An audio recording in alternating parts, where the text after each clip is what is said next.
सुखाएगा।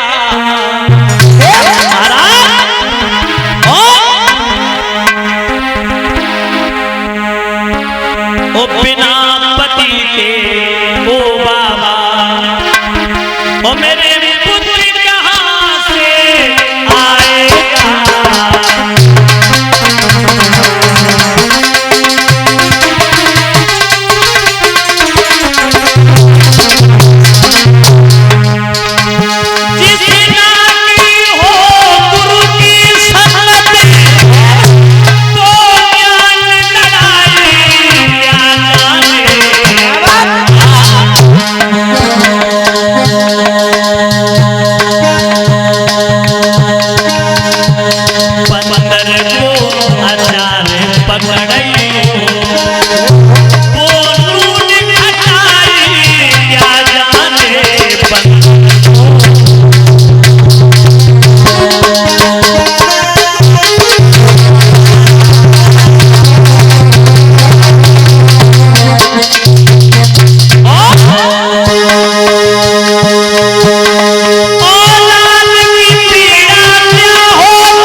और जिससे पुत्र की पीड़ा हुई ना हो भाई, पुत्र की पीड़ा क्या होती है वो बांध लुगाई क्या जाने, जिसने गुरु की संगत ना की हो वो ज्ञान लाई क्या जाने, और जिसके पैर की बीमारी गई ना वो पीर पराई क्या जाने।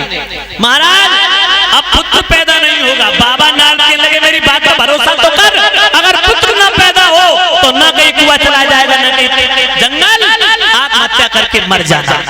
मैया सुनीति को विश्वास हो गया, भरोसा हो गया, लौट आती हैं परीक्षित जी। अब मैया उस दिन का इंतजार करती हैं कि कब बाबा नारद का दिया हुआ वचन पूरा होगा, कब मेरी कोख से एक मांस का लोथड़ा पैदा होगा, जो आज लोग मुझे बांध की दृष्टि से देखते हैं मुझे सम्मान देंगे, मैं अपने बेटा को सीने से लगा करके सुलाया करूंगी, बुढ़ापे का सहारा बनेगा, बांध का कलंक मिट जाएगा और मेरी कोख से एक बालक पैदा होगा।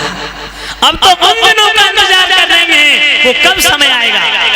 और इधर परीक्षित जी अयोध्या नरेश सुल्तान पाद ने 10,000 जवानों को पाद में बुलाया, कहा आज चलो जंगल में शिकार खेलने के लिए चल रहा है। शिकार की तलाश में आखेट की तलाश में निकल पड़े, घोड़ा पर सवार हुए 10,000 जवानों को साथ में लिया।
परीक्षित जी हिरन नहीं, वो तो मारीच बन गया।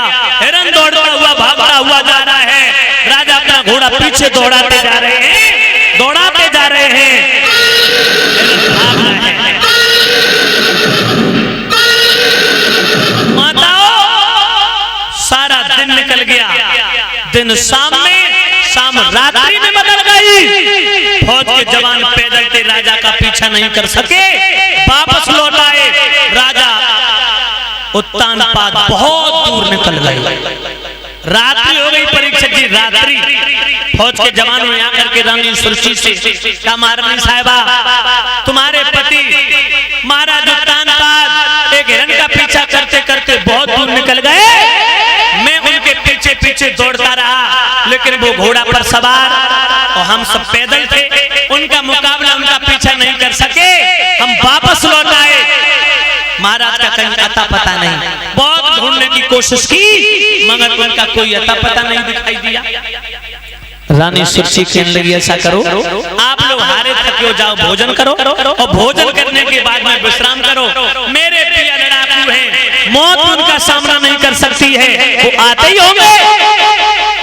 और परीक्षित जी, छोटी रानी सुरची ने सिपाहियों को भेज दिया, का जाओ भोजन करो, विश्राम करो, और स्वयं भोजन किया और राजा का इंतजार नहीं किया। भोजन करने के बाद में अंदर से कुंडी बंद कर ली। कुंडी बंद करने के बाद में, दरवाजा बंद करने के बाद में रानी सुरची गहरी निद्रा में सो गई।